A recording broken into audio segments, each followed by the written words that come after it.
Thank you for joining us once again on the State of Freedom.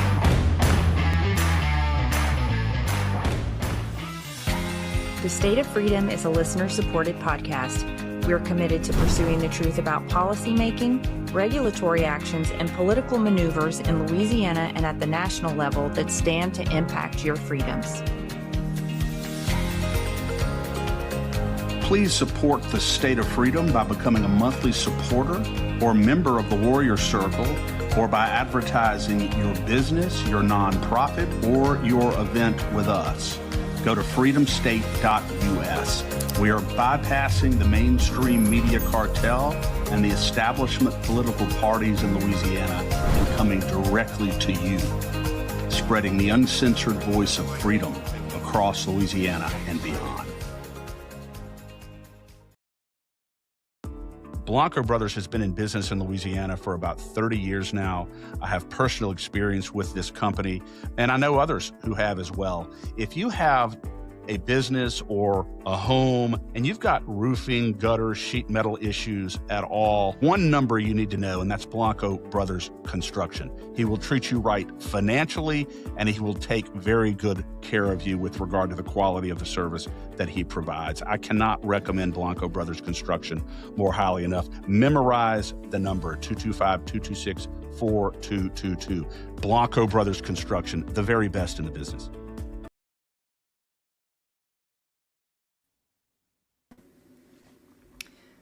Good morning. Welcome to the State of Freedom.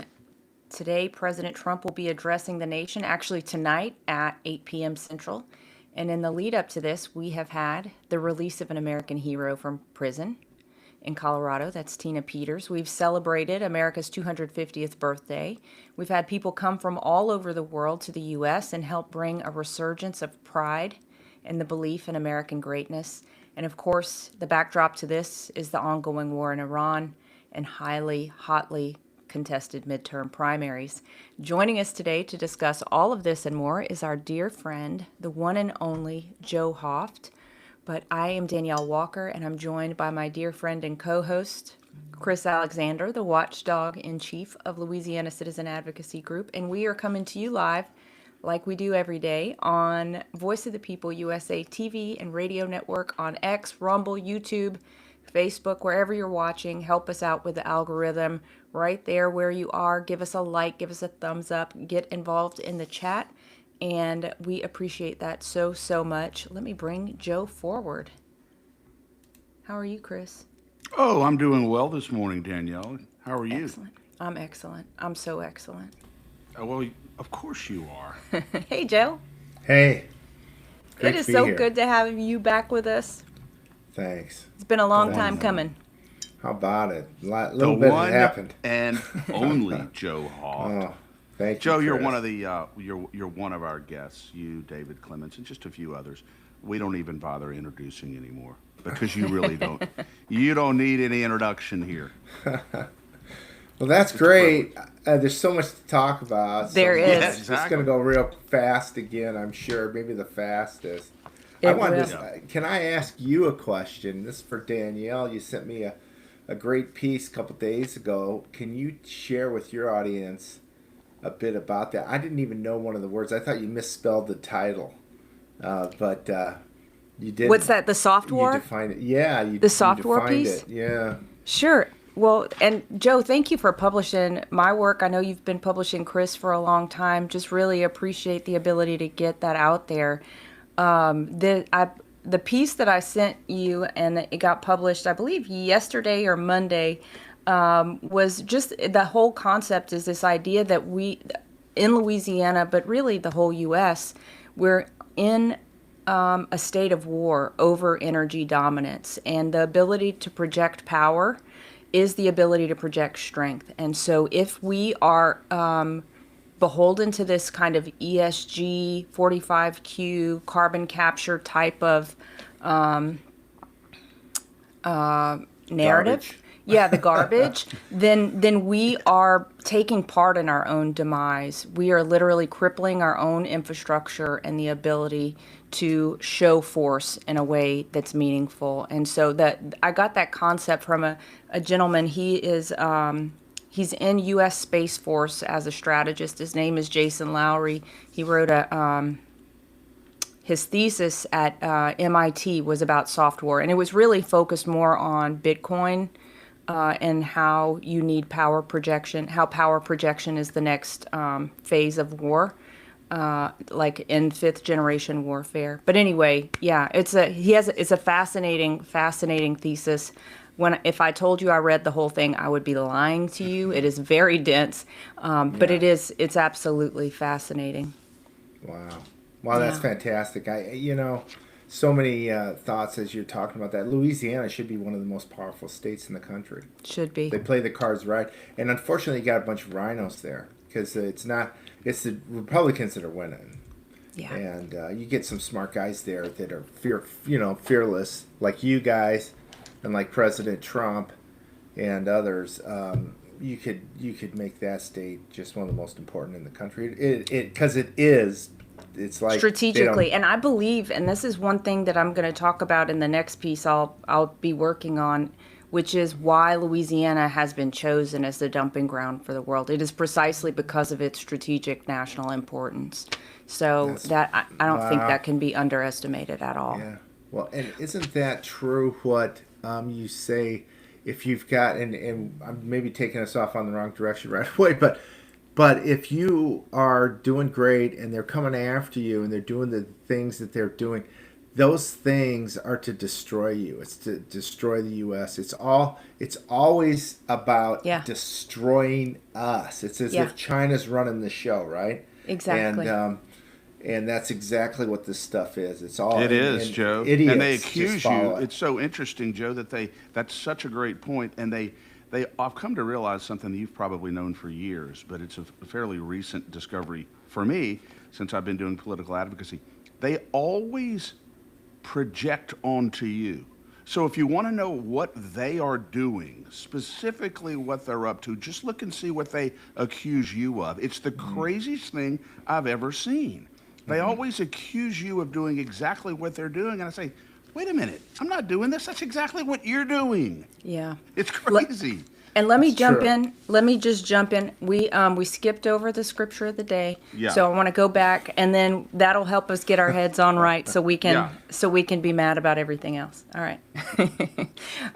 Two scriptures today. Romans chapter 1 verse 14, and then a couple verses in chapter 2. But Romans 1:14 says, "Love obligates me to preach to everyone, to those who are among the elite and those who are among the outcasts, to those who are wise and educated, as well as to those who are foolish and unlearned." And then chapter 2, verses 6 through 11 says, "He will give to each one in return for what he has done. For those living in constant goodness and doing what pleases him, seeking an unfading glory and honor, an imperishable virtue, will experience eternal life. But those governed by selfishness and self-promotion, whose hearts are unresponsive to God's truth and would rather embrace unrighteousness, will experience the fullness of wrath. Anyone who does evil can expect tribulation and distress, to the Jew first and also to the non-Jew. But when we do what pleases God, we can expect unfading glory, true honor, and a continual peace to the Jew first and also to the non-Jew. For God sees us all without partiality."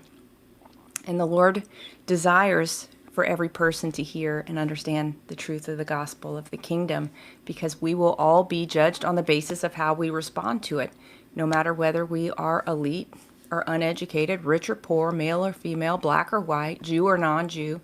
God will judge our heart and behavior, and he's not judging us as part of a group. He's judging us as an individual soul. And what we receive as the result of that judgment all stems from how we respond to the truth about Jesus. We're all a work in progress, and the Lord is not asking us for perfection. He's not demanding perfection. He's asking for hearts that love the truth and love to do good and love to do what pleases him. So let us be among them. Danielle, and as we've talked about more than one time before, we don't have to wait to become perfect, because if we're waiting to become perfect to do things, then we're never going to do anything. And so we always have to remember that he's not asking for perfection. Thank God he's not asking for perfection from me, at least. But I'll tell you, it's very easy to use. So I'm planning to do this. I'm planning to do this. It's not quite right. It's not quite right. And sometimes you just have to get into the affray and allow the Lord to take the reins. And sometimes you have to do that. Soren Kierkegaard became a Christian later in life, and his view was that, we have. In other words, he was saying, when you dare, put your faith in Christ and dare to do good things, you feel like you are. You feel like you're going to lose it all. You feel extraordinarily vulnerable. But if you don't dare, then you never do anything. You never accomplish anything. So we got to step forward in courage and not wait upon perfection, because perfection never comes. Not even for our distinguished guest today, Joe Hoft, although he at times has come close to the mark. Joe, God bless you, man. We appreciate you being with us. Greatly appreciate you joining the State of Freedom today, sir.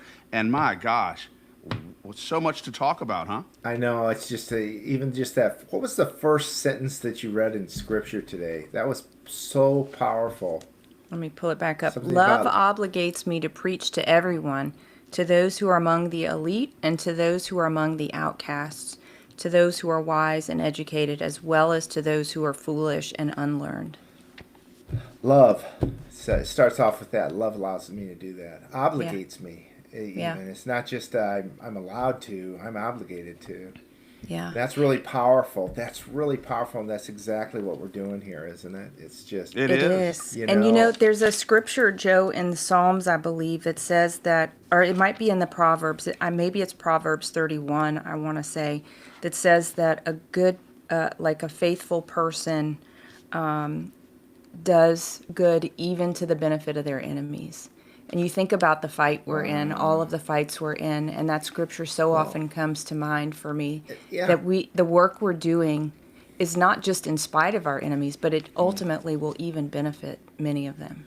Yeah, absolutely. I mean, that's what we're doing. We're sharing the truth helps everybody, right? Yeah. Because, good and evil. We're sharing the truth. We're helping them come to reality. Some people are twisted because of the trance that's put on them, this evil trance by the left, but then the good news is that number's diminishing, and I've been blessed. I was out in DC. I guess Danielle, I talked to you about this. I was in right around the 1st of July. General Flynn had an event there, and I was asked to speak on media alongside Lara Logan, and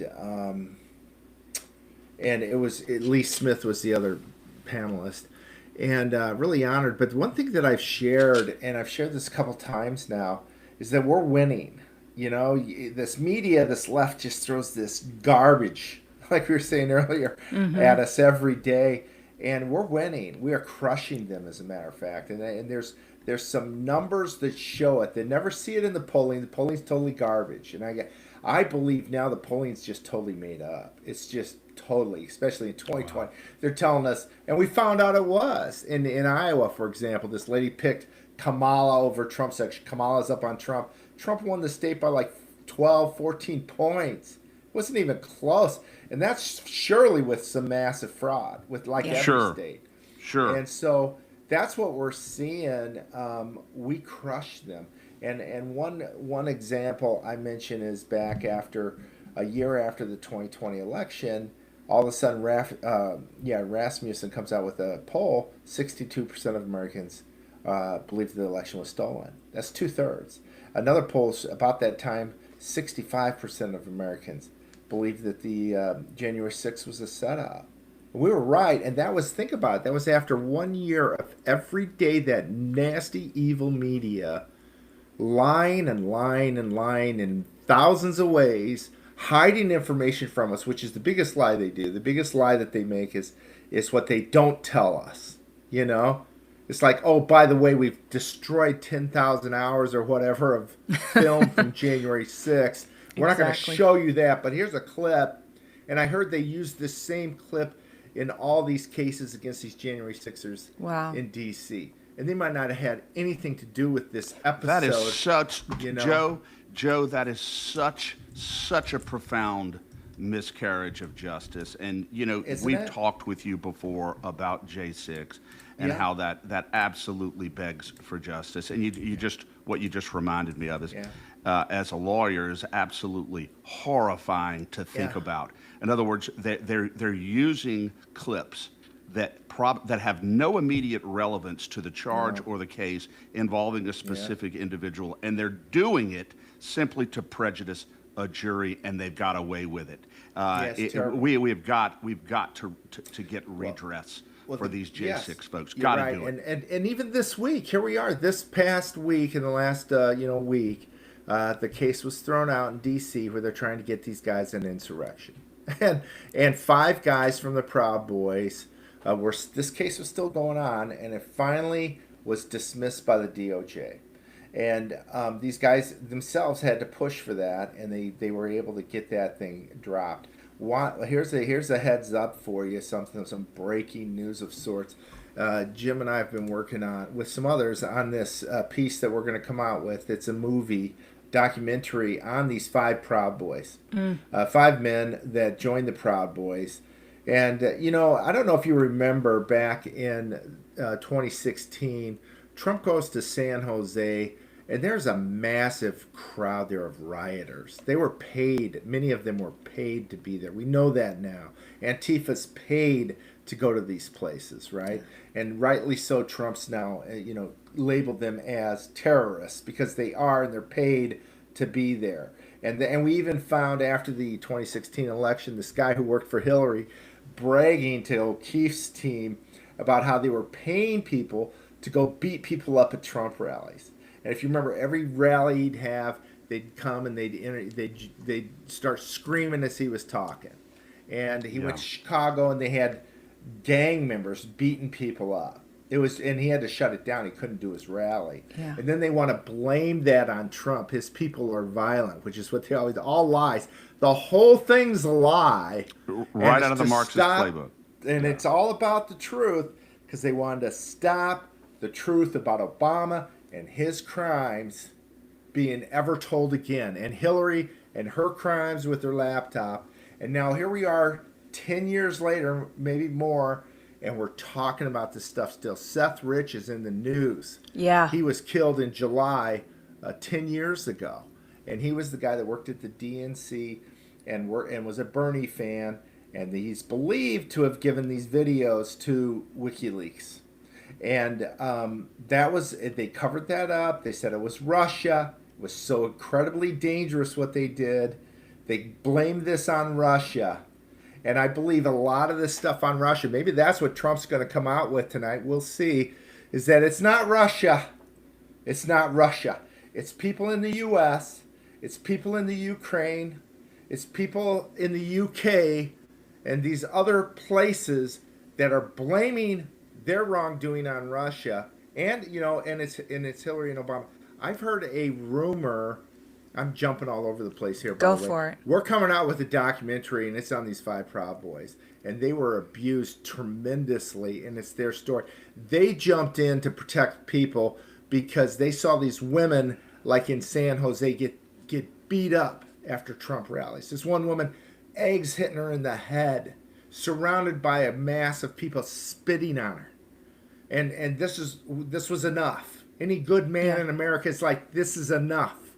And these guys joined the Proud Boys to stand up. They'd show up and they'd pound those Antifa boys, and we all learned then that they were all nothing but soy boys anyways. Yeah. And so these guys were targeted, and what they found at the trial, they bring up people as their witnesses.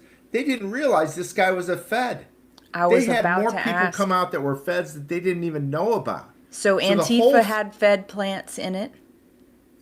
Proud Boys did. The Proud Boys did. I'm sure Antifa did as well.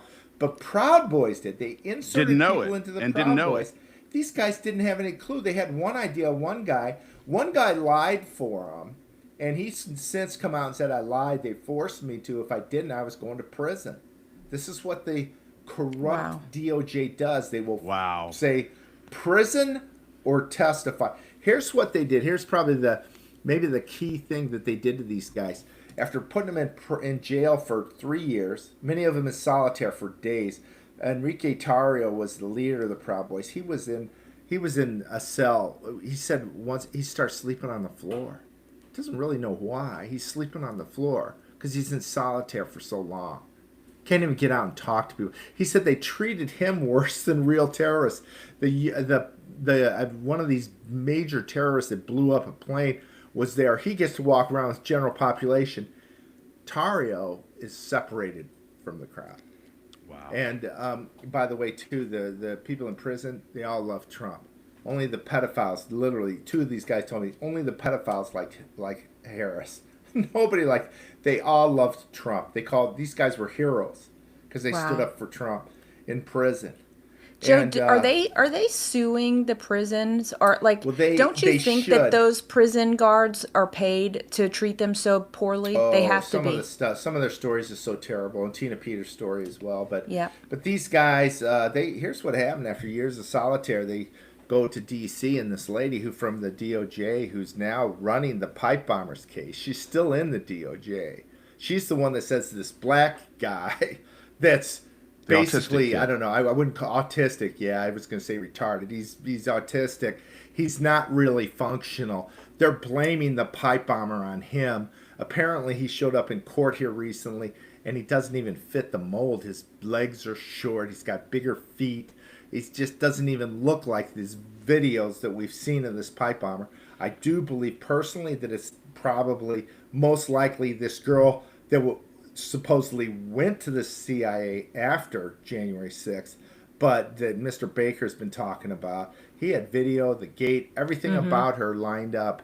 And so they freaked out and they went and arrested this black guy. The lady running that case is the same lady that pulls Ontario out of solitaire in D.C., pushes this document across the table and says, hey, if you sign this, then you can be out tomorrow. And he reads it, and it says that he worked with President Trump on a seditious plan to overthrow the government. How evil. This is, Joe, this is an organ of the United States Department of Justice. Is that right? The one it is the Department the one of Justice. who was, this is called the suborning of perjury. That is what was occurring here. Absolutely. When this assistant United States attorney, whoever it was, so basically she's saying, hang President Trump, falsely suggest or state that President Trump was seditious in a federal crime, an impeachable offense, seditious conspiracy, sign this document, and you can leave here right now with zero regard for whether it's true or false. How is this individual still serving in any capacity in the United States government? That's my question for you. She's running that case. And Enrique and 5 other guys said, screw you. I'm not signing that. These were real Americans that they're trying to get. And they said, screw you. And they freaking went to prison for 22 years. Enrique wasn't even there on January 6th. Right. That's what this documentary is going to show. It's going to blow you away. We got Rudy Giuliani and Sidney Powell, Larry Logan, and it's just really powerful. Amazing. Quick question on this, Joe. Quick question before you go, Danielle, just to round the pipe bomber thing out here. I thought, was there a period of time, or are you still talking about the same person that was the Capitol police officer who actually we believe was actually responsible for this? Is that still the theory? That's my theory. I absolutely believe it. Everything fits. And she's CIA, so that's why, they freak out within hours, really, of Baker coming out with this. They slam Baker. They attack you for being the truth teller, like we all know. And then they arrest this black kid, who they apparently have had all this information on for 3 years or whatever, and they withheld it from the public. It's like, well, why would you withhold it about this nobody? What was the purpose in withholding it for 3 years? Why? Now you're coming out with it? Why now? It doesn't make sense. It all adds up. Really screwy. And the lady who's running it is the same lady that tried to get these guys to sign off on sedition with Trump. And she also did it with a couple of the top oath keepers. And what happened, what they wanted to happen, was to these guys to lie. They've been tortured, anything to get out of that solitary anymore. Right. And then they would be able to use their testimony against President Trump. But these guys all knew, screw you. They were That's good patriotism. Americans. Oh, that's beyond, patriotism there and courage. After I don't think, seriously, I hate to say it on air because they might listen, but I don't know how long I could handle solitaire.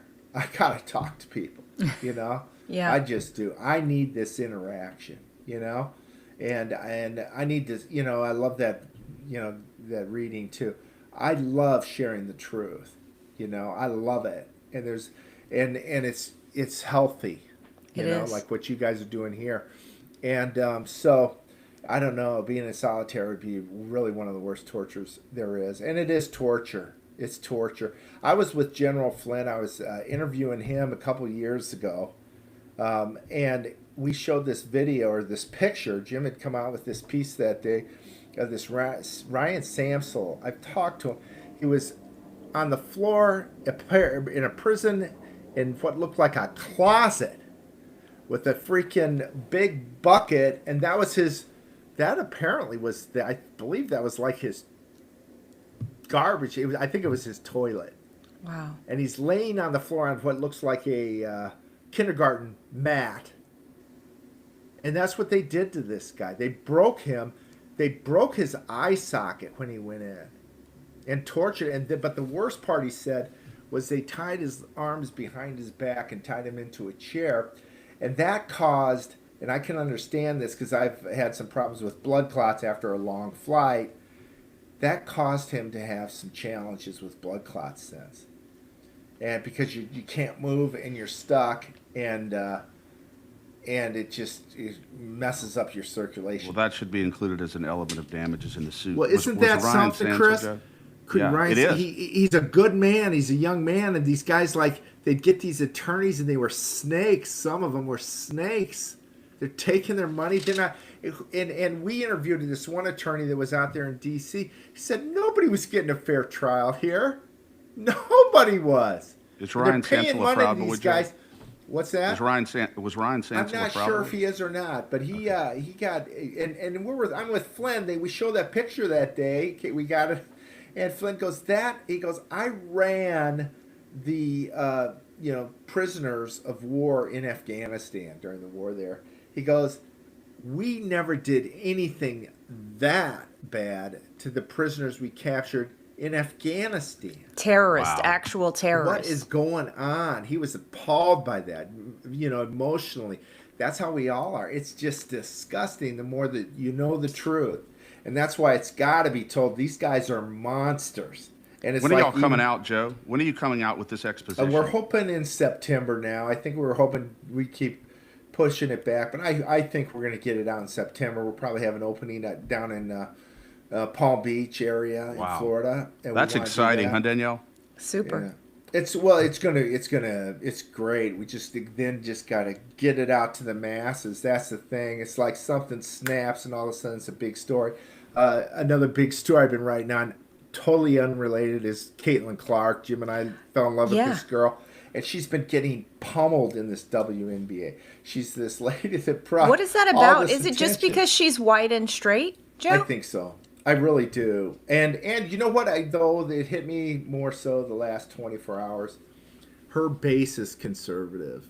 She's not necessarily conservative. She came out and said something that made her seem liberal. I think she has to say that regardless, because this league is maybe half or more gay, half or more black, maybe 75% black, something like that.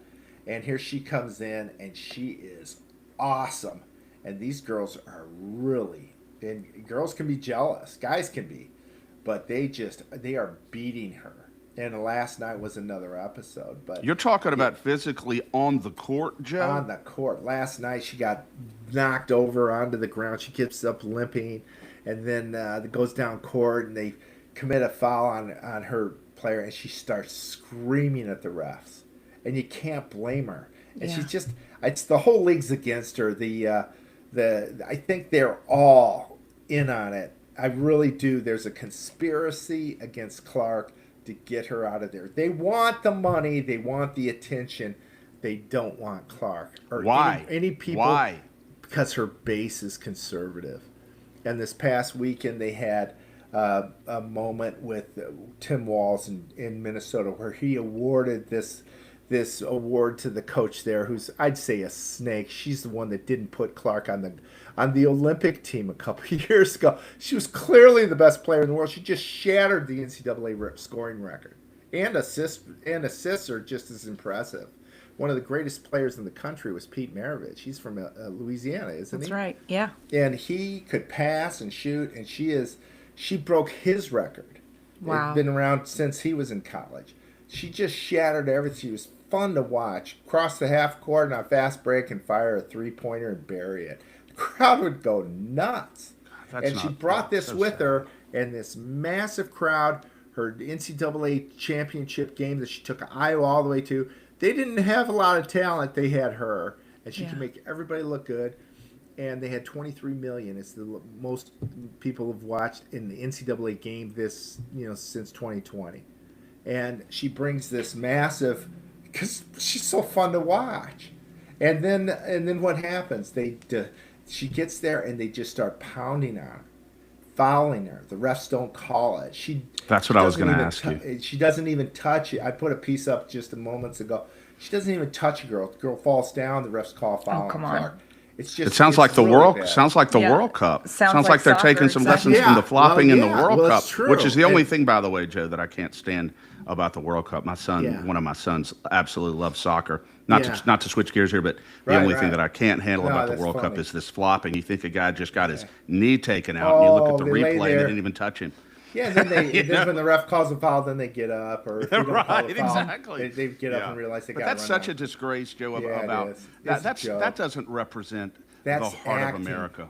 No, and it's fact with Caitlin Clark. So that's just, it's the base. It's a politics has come into everything. Like you're talking about energy at the beginning of the show. It's like, it's politics. It's not. Yeah.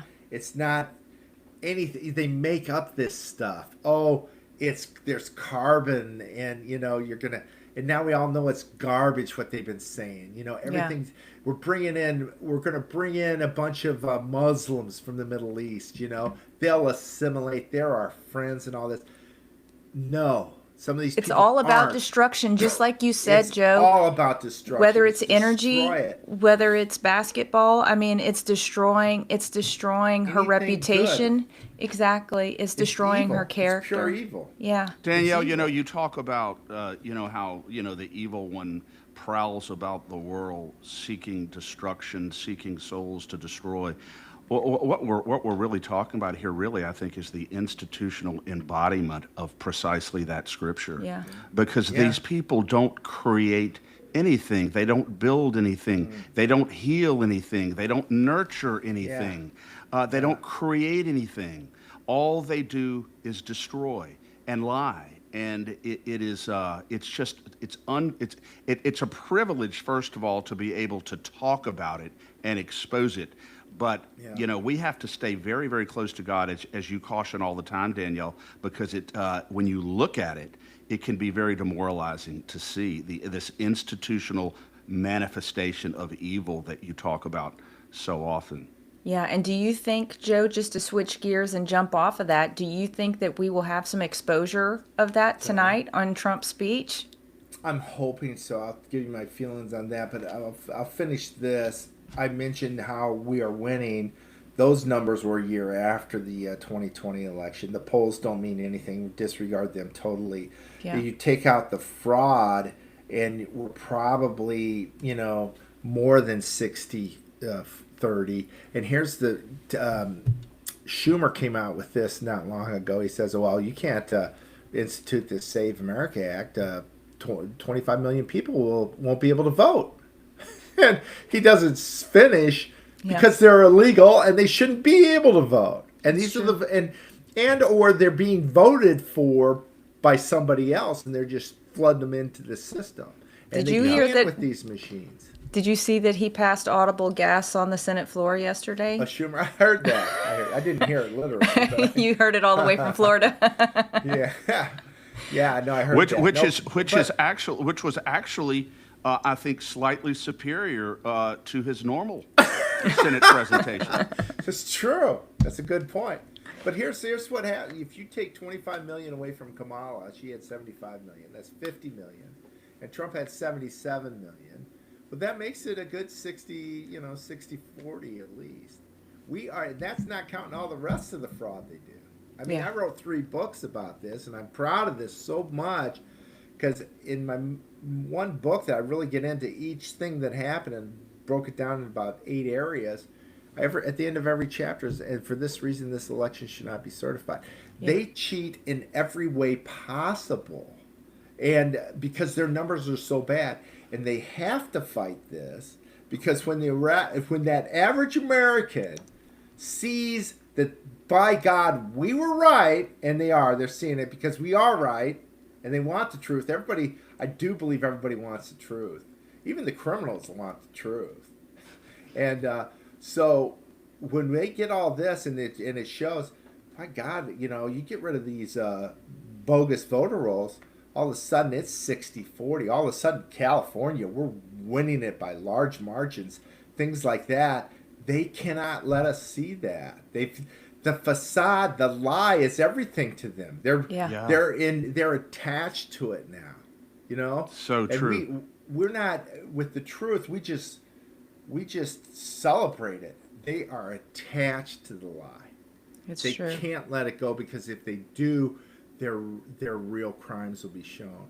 And so, one of the issues, Joe, that in fact, after Danielle and I did our pre-prep this morning, I came across this piece, Linda Brickman that you published on your blog, that I thought was just an excellent analysis of where we've been, where we've come, and what we can hope for this evening, from President Trump. I thought it was a great analysis and just outlined some of the questions that we have. And this is really the central theme of her piece is, if we don't correct this on a fundamental level, then it is not fair ever again for our government to ask the American people to trust our election system. It's simply not fair, and no one can do it justly. Right. Yeah, it was great. You know who she is? She reached out to me, like you guys have, and shared some pieces. She's the hat lady from Arizona. If you recall when Rudy went out there and had his interview after the 2020 election, and all these people came up, and of course it was just piles of fraud. Yeah. From an auditing perspective, you'd be closing the books a lot sooner. You just stop. It's like, I cannot certify this, based on so many areas. Rudy starts throwing this stuff out, and then the left tries to make it, first of all, silences that. They don't want you to see it. So that's their first trick. And then when people do see it, then they start lying about it. But this lady was the hat lady, and she was in Maricopa County, and she gave one heck of a testimony. And I don't think I wrote about her in my book, and I kind of feel bad about it. But the Arizona, that Maricopa was a mess, and she did not certify their results. She chose not to. She was in a position to do that.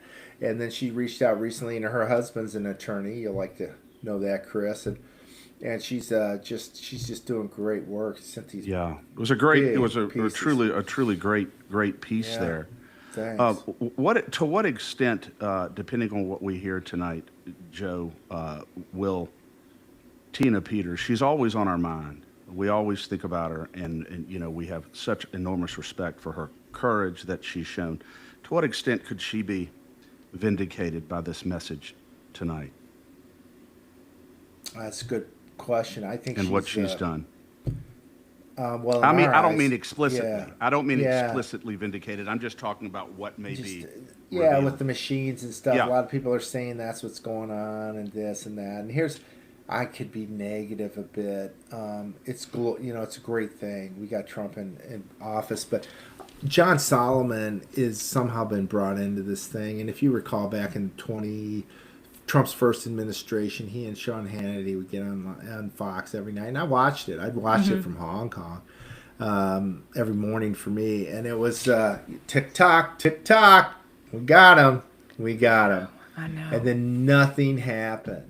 And they walked away, and I remember one day Solomon said, well, it just doesn't look like anybody's going to get arrested. So thanks for listening for the last couple of years, guys. You know, I've made a lot of money. Then Solomon went off and did his own Just the News, and I was soured by that. Yeah. And then the 2020 election came along, and John wasn't one of the first people out there screaming, saying this is outrageous. He was one of the last.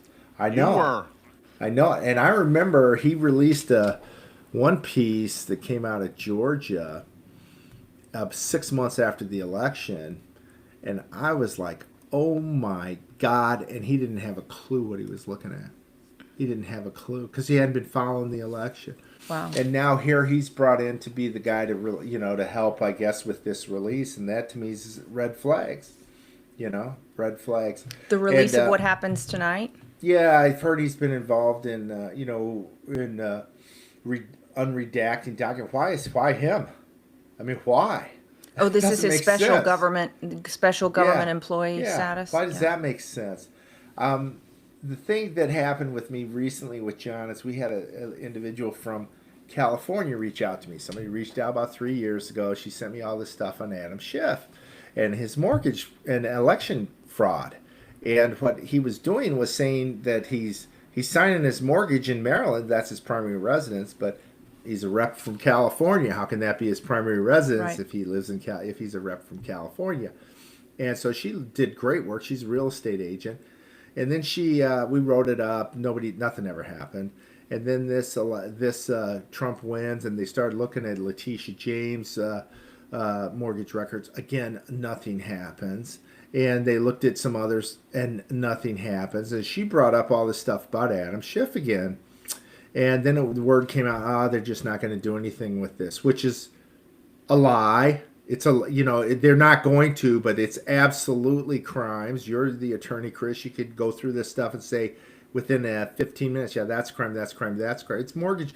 They signed documents. They got, you can get them. They're publicly available. Chris Bish had all this stuff on Adam Schiff. Nothing ever happened. He runs for Senate and steals the Senate out there. Yeah. And so she gets invited to D.C. They're saying the stuff's nobody's going to do anything. She says, oh, no, I'm coming out there. I'm going to I've been invited to the grand jury in Virginia. She flies out there. They don't take her into the grand jury. They take her to a side room, and they interrogate her. And they want to know what she said and what she knows and what she said to Ed Martin and one other guy who I'd never heard of at the time. When was this? This was this year. Wow. Earlier this year. Okay. And maybe 3 months ago, 4 or 5. So the other guy they asked about was Pulte, who was the head of this home organization. Yeah, Health and Human Services, something. It's housing administration. Federal Housing Administration. Yeah. Now you've and I didn't at the time. I'm like, who's that? It's what a bogus little organization. Well, now he's the DNI, acting DNI. Yeah. Think about that. So they were concerned about him 4 months ago, and so that's all they asked her. They wanted, and she said, "Well, I didn't talk to either one." But they grilled her and grilled her and grilled her, and then she never did go into the grand jury. So she contacted me. And I'm appalled. She's appalled. And we write it up. That night, Jim and I were both on Bannon.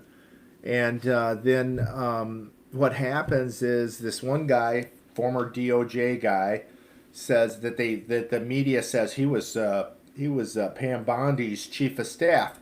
Well, they leave out the more significant piece. He was Rod Rosenstein's chief of staff. Holy smokes. When Rosenstein was screwing this entire country and taking us down, this guy, Chad Maziel, I think is his name, says, oh, no, that didn't happen. That basically Bish and, the Hofts are lying. And then, John, that wasn't enough. We're on Bannon, and we're saying, no, this looks pretty bad. What's the DOJ doing? And then I looked up Maziel, and I found out through Conservative Treehouse that he was working with Rosenstein. That's all whitewashed now from his Wikipedia page. You won't see any of that. that he drafted some of these documents, like against Flynn and others. Wow. Being the chief of staff. And so then John Solomon jumps in and says, no, I've got 2 sources with DOJ that says that didn't happen. So thank you, John, for slamming me, and believing Chad Mazeal and somebody else, and suggesting that Chris Bish is lying, which she has no reason to lie. She spent this money on her own going to the Virginia, and you said this the is how they evidence is treat there, her. Joe. You said It the was evidence there. is there. She has it. And they don't do anything. Instead, they're going after, at that time, Pulte. Now you see Pulte stepped in as the acting DNI. Yeah. No wonder they hate this guy. They've hated him for a while because he's getting stuff done. He's firing people too, isn't he? Yeah, he went in the DNI and fired a bunch of people. And he needs, these organizations need to be cleaned. They haven't come close. DOJ, like I mentioned, you've still got the lady that pushed these documents to the Proud Boys running the pipe bomber case. And then you hear people like Bongino getting pissed when somebody says, hey, do you know anything about this lady? And he gets pissed because, the evidence is all there. This guy's freaking, I want to say retarded. That's not the correct term. Autistic. His family's crying. They're saying he couldn't do this. It's unbelievable. Yeah. He didn't do it. They bring in somebody like that. And they paper up did you know this first hearing? They papered up the windows. Where's the last time we saw that, huh? Yeah. Reminds you of Detroit. That has been circulated. Isn't this something? So Danielle and I were talking, Joe, about the I know we're kind of skipping around here, but we were talking about the confirmation of Todd Blanche that's going on, and also Danielle said Jay Clayton for DNI. What are your thoughts on that? I don't like Clayton. No. I think he's a snake. He ran the SEC. I don't know if he did a great job. I think anybody that came in for Trump in the first term, Trump trusted the GOP and never should have. I mean, people like Reince Priebus, Mike Pence. Pence is a snake. He turned on Trump. He turned on Flynn. So for all 4 years, he was a snake. He brought in snakes. That guy named Short is a snake. And I don't. Clayton was with the DOJ. His last day as head of the SEC, which that's what it was, his position in Trump's first term. He put a lawsuit down on this company called Ripple, which is one of the lead XRP. competitors, really, against Bitcoin. And he doesn't mention that he had a bunch of Bitcoin and that he's gathered himself. And there's some connection as well with China. I think he was an attorney for Alibaba or something. Oh, wow. So, and China was also getting heavy into Bitcoin, a lot of mining there. And so, anyways, it was bogus. It cost this Ripple a lot, millions of dollars in attorney fees. They eventually won it about 2-3 years later. Biden's team with the Gensler, they just continued with that. And I think it was to destroy Ripple so that Bitcoin would be the one. I don't know enough about it, but anyways, that's what I know about Clayton. And then they put him in as now the head of the Southern District in New York. Nothing great's happened there. I don't know. Yeah. It's terrible. That place is a hellhole, and it probably has been for a very long time.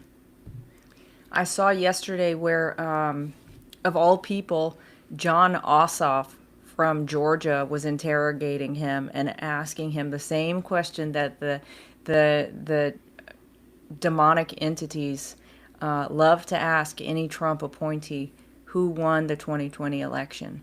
And I think that goes back to the fact that, I really do think that this is it is 100% demonic, because they want you to agree with them. They need you to agree with them so that they can railroad you. And I think the importance of standing for the truth, just like those Proud Boys have, Joe, you can't even talk about the spiritual impact of standing for the truth if you think about why they're coming after you to lie so hard. Yeah, no, great point, Danielle. I was just sitting here thinking that's one of the many things that makes you so attractive. Your absolute adoration and love for for what's right, and biblically as well. It's just you're spot on, and I love that about this show as well, guys. You just do a great job. It's funny, like you said earlier, Chris, a couple minutes ago. we're kind of jumping around a bit. Well, of course we all. That's all we do. That's what we do with you, Joe. That's what we do with you. So much to talk about. We're well trained on this. But I wanted to specifically ask you about. I wanted you to follow up on Todd Blanche and whether or not you think he will, assuming he's confirmed, will bring any structural changes to the Department of Justice. There isn't any indication that he would, is there? He's done some things they really are publicizing in the mainstream media about look how great and tough he is. So that's a flag. I mean, it's not like Pulte who's getting pummeled, you know. It's that's the sign. He's getting and I don't know, Emerald Robinson has hammered Blanche, said for a long time that he's not really one of us. He's a dim. He just stopped being a dim at the beginning of 2024 or 5. Maybe once he started working with Trump. He represented Trump. I don't think he did. Chris, you could better expound on this. I don't think he did a great job with Trump's trials. That one in D.C. or New York was an absolute travesty. They bring in Stormy Daniels just to slander Trump. It's just disgusting what they did. She had nothing to do with anything. They indicted him on basically 34 accounting activities, not even entries. There was 11 entries, of which we don't even know the amounts, totaling like 200,000 or something. That were, they said, when he received them in the mail, when he booked them into the books, which is something he didn't do. Neither one of those did he ever do. And the third thing is when he made the payments. Each one of those 3 activities is a crime. They're not crimes. That's accounting activity that you do every day in accounting. I'm a CPA. So that's not a crime. And they said there was 11 times 3, 33 times. There's an extra one that was booked twice in the books. 34 times. One of these could have been for $5. We don't know. We never did find out. But with those entries that apparently were paid to Stormy Daniels, so we don't even know. We don't even know if Trump even knew about him. And then they bring in this thing that he had sex with Stormy Daniels. She's a porn star. They're so disgusting to bring that in. It's like E. Jean Carroll. You know, this is so evil.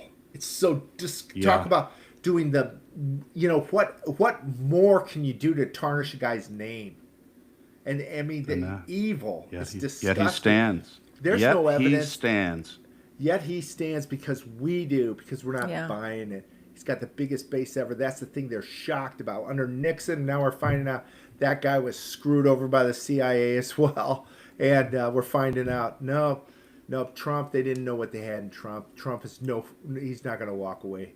He's not going to walk away from injustice. Not a fight, injustice. Yeah. And his base stuck to him like glue and has now even grown, like I said. I mean, there was a recent poll, getting back to my theory at the beginning, 78% of Americans were polled by Rasmussen and say that the American voters say that the government's weaponized. 78%. So we've gone from 61, 65, now 78%. That's us. That's America. Yeah. That's how big we're crushing them with the truth. And we share the things they are. Probably the biggest thing is we share the stuff they don't even know, you know, and things don't know fast. Or Joe don't know or habitually avoid sharing. You're talking about the mainstream that they media. will not share. That they will not share, and the average person hears that, and then later when it turns out to be true, like tonight, that's probably the best thing about tonight. There'll be a lot of people that don't know like as much as we do that'll say, "Wow, that's something." And so, Joe, do you expect if President Trump comes out and presents irrefutable evidence of material fraud in the 2020 election, and you know, just presents a very, very compelling case with evidence of election fraud in the United States of America, do you think that will, and maybe we're grasping for straws here, do you think that will have any effect at all on the sort of influences that we're talking about? Or in other words, are there any good faith practitioners in their camp, or are they all totally and irreversibly dedicated to the lie? Is there anybody who's I willing to think be we are. educated on this Well, in their camp? and I think about that question. I think in a way too, it's about courage. And there's nobody there with even if they had some integrity, some of them we don't know, because they don't have the courage to show it. Because they know if they do, they're going to be not part of the party. They're not going to be invited anymore, and that's the shame. We need more people to stand up, like Trump and others that are strong enough to say, no, this is all garbage. This is total garbage, and we're with you. The thing is, though, if 78% of the people believe that the government's weaponized, and if another 80 or so percent want or more, like almost 100% of Republicans, there's 60% of Dems, something like 80% or more want this Save America Act, and Trump comes out and confirms this, it just solidifies this 80-20 now. We're growing. We're growing, and the left is freaking. And they've already got their talking points. And the great news is, and you see this physically, the left is dead. It's dying. Yeah. If you see these rallies, if it's not Antifa, people that are paid to be there, pink-haired people, then it's a bunch of 75-year-old white American liberals that bought the Vietnam garbage, and maybe they were right back then. But they're prancing out to these events in their walkers and stuff. That's their base. Yeah. And you know what else is dying, Joe? You know what else is dying? I think establishment republicanism is dying. Slowly but surely as well. We know it's a job. It's a job. We got to stay on top of this. Certainly in your state in Louisiana, you got to get rid of these rhinos. Cassidy being gone is a very, very good thing. He was a snake. He's not for America, and God knows what he was for. Why he did what he did. How much money was he making? What were the threats against him? I don't know. But he was toxic, and he should have known better. And Joe, I'm thinking about this evening and thinking about, looking ahead to the midterms. In my view, we can't have these midterms with the same systems that were rigged in 2020 and 2024. I just don't see how we can trust the outcome of any election until there's some resolution, until there's some real accounting. I mean, not just accountability, but like literally the systems have to be changed. Yeah, everything's broke. That's the thing I was mentioning to somebody this morning. Everything's broke. It's not just the machines. The machines are a travesty. In the corporate world, I've probably said this on the show before. If you have a system and it's not secure, that means somebody can get into it that shouldn't. Anybody, maybe anybody could get into it. Well, then you shut it down. You shut it down right now and you take it out of production. We've got systems that we determined in 2020 are not secure, and they used them again in 2024. The Dominion systems. Exactly. So this is it's not a joke, but it's shocking. In the corporate world, you would say no. So it's the systems, and Trump, I've heard, is going to talk about that. We really don't know. But it's the voter rolls. It's the chain of custody. It's the protection of the data. It's the early voting and stuff flowing through the mail that nobody knows where it's been or who signed it or where it's coming from. Mm-hmm. And no way to really authenticate or verify the mail-in stuff, Joe. And the constant counting after the election. It's the just everything's broke. So, but here's my theory. And answer your question, I think that if we can get one of these areas, I think that'll be enough because our numbers are getting close to 80%, if not 80%. So I think we can crush this thing if we can prevent a chunk of the fraudulent votes getting into the system. And you're right, Danielle, we have to continue to fight because everything's broke. That was the thesis in my books. Everything's broke. Yeah. And so, And I would recommend this piece, Joe. I absolutely would recommend that everybody go to joehoft.com and read this piece by Linda Brickman. And Danielle, I'll send it to you as well. Yeah. Because it really does. I think it's just an excellent analysis, and it's an excellent cry and demand for redress and corrective measures in our election system. That's one of the best pieces I've read in a while, Yeah. Joe. What's the title there, Chris? If election infrastructure is a national security issue, November cannot be business as usual, which sort of dovetails with your comment a moment ago as well, Danielle. Yeah, absolutely. Yeah. Great piece. I was thinking that we need to stop calling these people rhinos, Joe. I like the term, and it's probably been coined before me, but minnows. You could call them minos, but minnows makes them feel, as small as they really are. But MAGA in name only, right? These people that put on the Trump hat and put on the shirt and act like they're so patriotic. Yeah. But Chris and I were talking this morning. Where were they in 2020? They wanted us thrown in gulags if we didn't take the vaccine, and they said it's time to move on. Let's unify with the left. We have a winner here. Let's just move forward as a country. There's nothing to see with the election. Those are the same people who are telling us to unify with the party now. Yeah. No, great. Very much so, Danielle. That's so true. It's like the comment I made a few minutes ago about establishment republicanism. I think if anyone who has come to, and I know that he has to work with these people, and Danielle points this out to me, periodically, that you have to remember that President Trump has to work with establishment Republicans, whether he wants them there or not. They are there. And from a political perspective, he needs them to get his agenda advanced. But there isn't any doubt in my mind that President Trump is acutely aware of their conditional loyalty to him. Yeah. Their loyalty, their courage, and their principle is always conditional. And the moment they begin, and we learned this so well in 2020, we learned it through COVID and all the rest of it. The moment they begin to sense any kind of weakness, any kind of dissension among the Trump loyalists, any kind of fractured relationships, they turn on him. They always want to be on the side that exposes them the least, that requires the least of them. And their loyalty they have demonstrated to President Trump is absolutely qualified and conditional. That's one thing that I will always know and always believe.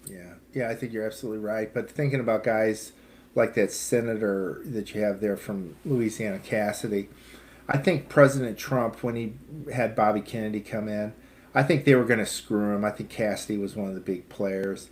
And Trump is the great negotiator, and that's one of his greatest assets you could ever ask for in a great leader, somebody that can negotiate with monsters. And that takes a certain skill set, because most of us would just want to jack him or something. And he's able to negotiate, and what an asset. And I think that he was able to negotiate with Cassidy to get Bobby Kennedy Jr. in. He'd promised Bobby Kennedy he was going to do it, but he had to give a lot to make that happen. Yeah. And I think he's thrilled to get rid of Cassidy. I think Cassidy asked for people to be in Bobby Kennedy's department that Bobby didn't want there. And you hear some of these people bitch about how could he do this? I think Bobby Kennedy's a solid guy. Yeah. I think that's what they had to do to get him through the corrupt Senate. So that it's really sad that our Senate's turned into, and our politics has turned into, what can you give me? Not about my people or anything. No. What can you give me so that I will vote for you? It should be, what can we do to make America better? And we will do that together, and let's come to that agreement. These people are so selfish. That isn't what democracy, whatever they call that, or a representative government is. We're for the love of America. Yeah. And getting back to the very beginning of our discussion today, Danielle, it's the love, and that's what we're for. And that's what it's all about. And these sleazeballs that are in, and I don't know a dim that's not thinking of himself. I think people like Swalwell and that guy from, is it the guy from, that was his buddy from Arizona? Just snakes. Pelosi, a snake. These people don't care about this country. No. They don't care at all. They're all there for themselves. So we need more good people. I think like Trump, people that, don't need, are here for their country. And we're getting rid of some bad ones. Cassidy. Yeah, Lindsey we Graham, absolutely are, and exposing some bad ones, Tillis. on both the state and the federal level as well. We're getting rid of some snakes. Yeah. It's and then you look at the Swalwell's gone, Pelosi's gone, the list of the Dems as well. Lindsey, well, we didn't get a chance to talk about Lindsey Graham today, Joe. Yeah, but he's gone. So that's a good thing, I think. So, I can't think of any. MTG's gone. MTG. It's true. Sorry to interrupt. True that. Well, Danielle, any final thoughts for Joe today? No, it's just good to have you back with us, Joe. We just appreciate you so much. So thankful that you're healthy and, I don't know, just continuing to put the truth out. It means so much to us. And you have been, a beacon. You and Jim both beacons of hope for us whenever there was no place for us to turn to find the truth, And so we can't thank you enough for what you have fought for, what you've gone through. And of course, that I still am on that drumbeat of justice for you and Jim. So hopefully we'll be hearing something about that soon as well. Yeah. Thanks so much. You're a great American patriot, Joe. Thanks, you and Jim both great American patriots. And man, I just tell you, it's one of the great privileges. You and David Clements both y'all are my two favorite guests on the State of Freedom. You could come on every single day if you want. Yeah, great. Yeah, I love you, man. Too. Yeah, I love you guys. Thanks for everything. Thank you, Joe. We'll be talking to you soon. I'll definitely want to hear your thoughts in the aftermath of this. Yeah, for sure. Awesome. Take care. All right, take care. What can you say, Chris? Love Joe Hoft. Yeah, just absolutely. What an amazing American, and who's been more battle tested than just about anybody else I know. Certainly in the media. I don't know of anyone who's been more vilified, attacked, crucified, criticized, or disparaged than Joe and Jim Hoft, with the possible exception of David Clements, right?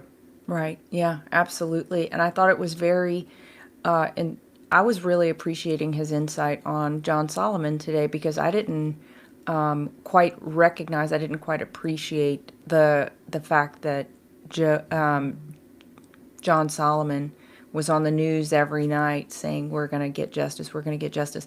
Of course, remember, we really all believed that justice was coming, but we didn't have any access to any information that would have led us to believe that justice was coming. It was a heartfelt thing, right? It was like, this is America. We have to have justice, has to come, right? And so the fact that he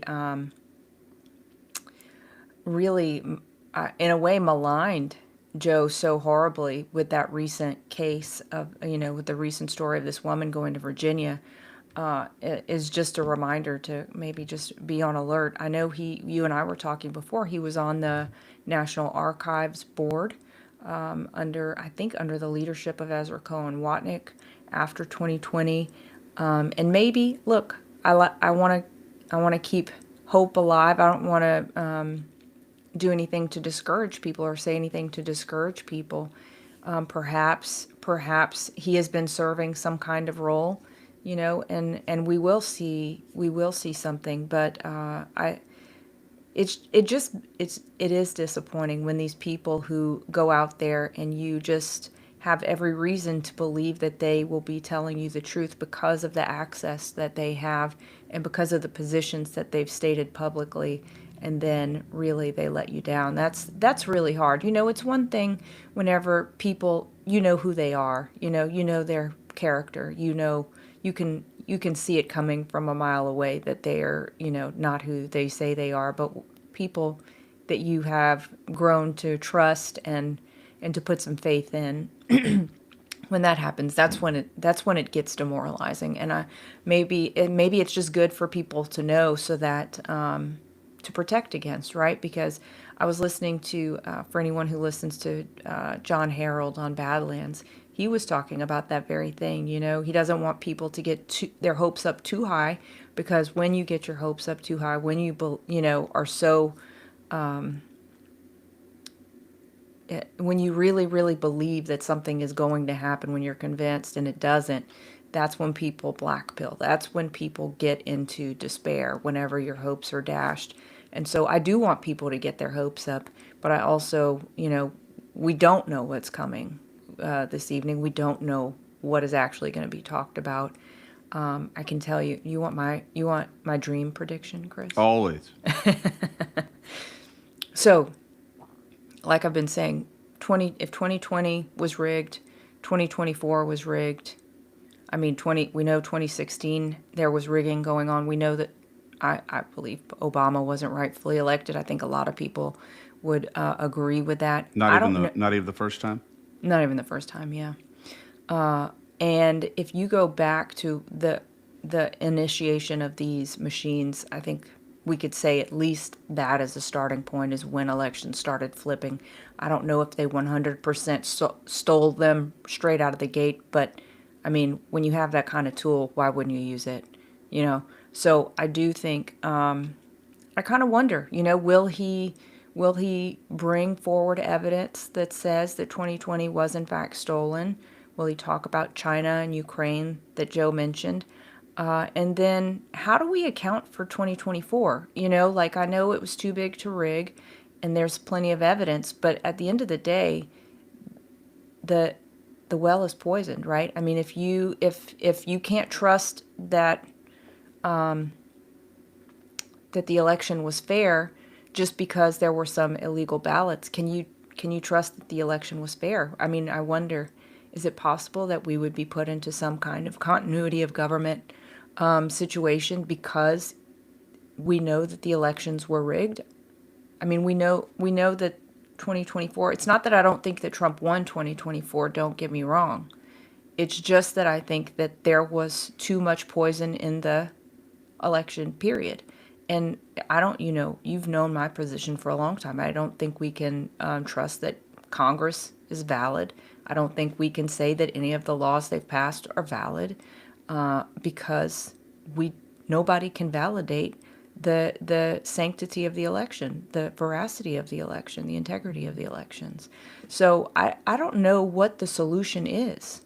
Do you have any thoughts on what the solution is, Chris? Hopefully we'll hear something about the solutions tonight. From President Trump. I think one of the solutions is secure, serialized, hand-marked paper ballots counted on the precinct level, which is what we've been talking about for years now. President Trump has advocated for it, and I think still vigorously supports it. So I certainly hope that is one of the issues that he brings up tonight. I hope he talks very directly about the acute vulnerabilities of these computer-based voting systems where so much of this fraud is occurring. As Joe talked about a little while ago, Danielle, it's obvious that these systems can be manipulated. And I've always used this analogy. So, I'm not going to leave my house unlocked when I leave at night just because nobody has yet broken into my house, right. Assuming that has not happened. And it probably has happened. But even if it hasn't happened, why would I leave my house unlocked and make my family and my possessions vulnerable just because it hasn't happened yet? That is essentially the logic that they're using. Well, you can't prove definitively that there's been electronic manipulation in the voting system inside of these computers, blah, blah, blah, blah, blah. So you're saying the mere fact that it could happen and it's vulnerable to it, that's not enough to secure the system? That's not enough? And that's not how the law works, is it, Chris? No, absolutely not. That's absolutely not how the law works. It's no question about it. I mean, I don't know when the last time was that the government building here in Baton Rouge or the federal courthouse, I don't know that it's ever been broken into. So what if the federal custodians and the security guards at the federal courthouse down there said, you know what? This building has never been broken into. Of course, we've locked the doors for now, but I don't think we need to lock the doors anymore. We'll just leave it unlocked because it's never been broken into. So what's the problem? That's basically what is going on here in our elections. And I hope President Trump speaks very clearly and very directly about this, electronic manipulation in our systems. And you'd also, the mail-in ballots, Danielle. You and I talked the other day about that. So I think that there are so I hope President Trump not only brings up the vulnerabilities tonight, but I hope he does talk about solutions. And who knows, Danielle, President Trump could even announce an executive order or two tonight regarding our elections. Have you thought about that? I mean, there's nothing that could keep him from articulating an executive order or two. Exactly. And one of the things I was remembering as we were getting ready for today's show is that Tulsi Gabbard, when she was DNI, had started working on the machines. She had said that the machines were absolutely vulnerable. She had evidence of that. She went down and I don't know if she physically went to Puerto Rico, but I do know that she had taken custody, or the DNI's office had taken custody of some machines down in Puerto Rico. We know that she herself went to Fulton County and got ballots, boxes and boxes of ballots. And then we know that they also went, I believe the FBI went to Maricopa County and got evidence from those elections there. So I'm really hopeful that there is something on the machines. I'm really hopeful that the midterms don't happen in the way that we think that they're going to happen, because I don't see how can we go forward to these midterms with the people who have been put in the primary? If we, let me say it this way, if the election system is invalidated, how can we have a different type of election in November with the current slate of candidates that came in on the bad system? That's what I guess I'm getting at. So are you talking about sort of the retroactive invalidation? There has to be. How can there not be? How can there not be? Yeah. I think so. We should just be forced to deal with the candidates we have that have come in through a faulty system, and then we get to vote on the faulty candidate. The candidates that have question marks over their heads, with a new system that doesn't make any sense whatsoever. It doesn't make any sense. So it's for Danielle Walker. Then it's really not good enough to say, here are the problems that occurred in the past, the serious problems.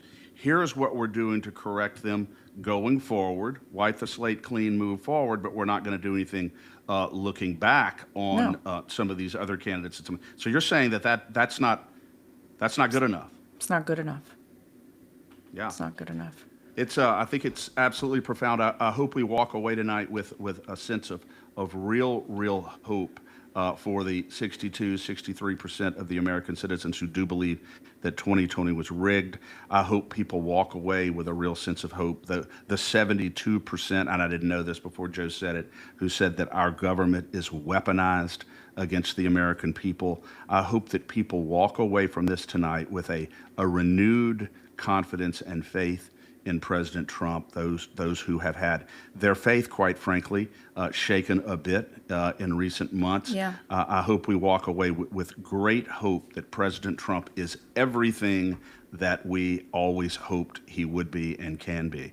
And that's my prayer for tonight. It really is. And I hope that many people who currently are still skeptical, maybe the few who remain who still have good faith doubt about whether or not 2020 was rigged and all this, I hope that they are open-minded enough to be able to listen and to understand and to have the humility to sort of recalibrate. I'm not talking about the nucleus of demons that are dedicated purely to the lie that's being propagated. I'm talking about those who do act in good faith and maybe still remain confused or uncertain. I hope they are educated and walk away with a different point of view. Yeah. And I also, Chris, you know, the way the media reacts to this is going to be notable. You know, we can't have the media continue to gaslight. Well, they've already got And their talking points ready, Danielle. well, You know that. I'm sure they do. I'm sure they do. But and I think was it Joe talking about, or was it you saying that Warner, former Virginia Governor Warner, was it that? Am I right? Oh, you Came and out I and were talking. said, We didn't get to it today, but we were talking about okay, in the pre-show that that Warner's already warning, telling people not to believe anything that President Trump says tonight. This corrupt politician who has absolutely no idea what President Trump is going to say tonight. For yeah, all he knows, President Trump could be presenting absolutely indisputable evidence of election fraud in the United States of America, and it makes no difference to Warner. Makes zero difference. well, no, because like I said, like I said, whenever you were telling me that, tell me that you have committed election crimes without telling me. Exactly. Exactly. Right. Right. So anyway, I feel very, very hopeful, and of course, I always feel very hopeful after we've had Joe Hoft on the show. It's just it really puts a pep in your step to have guys like that on. It does. It does. And just a couple of announcements, Chris. Tonight, some friends of ours are hosting an online watch party for President Trump's speech, Voter GA Online. And you can find that. There's an article about it on Joe's site as well, on joehoft.com. You can see it there. I know the chat's not working for me. I don't know why. Something's up with the software update. The chat just doesn't work for me. So I don't know if anybody's been chatting in. Deep apologies on my side. I can't see any of it, and even my messages to y'all have disappeared. So I don't know if anybody's seeing those either. We gotta get online. I gotta call I can't call them because Yeah. it's just bots. I have to I deal with guarantee a you bot. there's an issue with it, Danielle, because we Yeah. have a lot of chatters, and there's an electronic issue here. No question. Yep. And then okay, so you can watch that party online, and then I guess the my only other announcement is that we'll be back here on Tuesday. I mean, we haven't settled on what's going to happen Tuesday because we want to see what happens today. So y'all just stay tuned. And of course, Absolutely, stay tuned. join the Warrior Circle and support LeCag. Those are the marching orders for all time. You can join the Warrior Circle at join.freedomstate.us. That's where you get to be closest to the action and have some exclusive perks. You can dial into the Freedom phone and have priority access in the chat. So would love for you to support us in that way and help us continue to spread the words of truth and also support LeCag.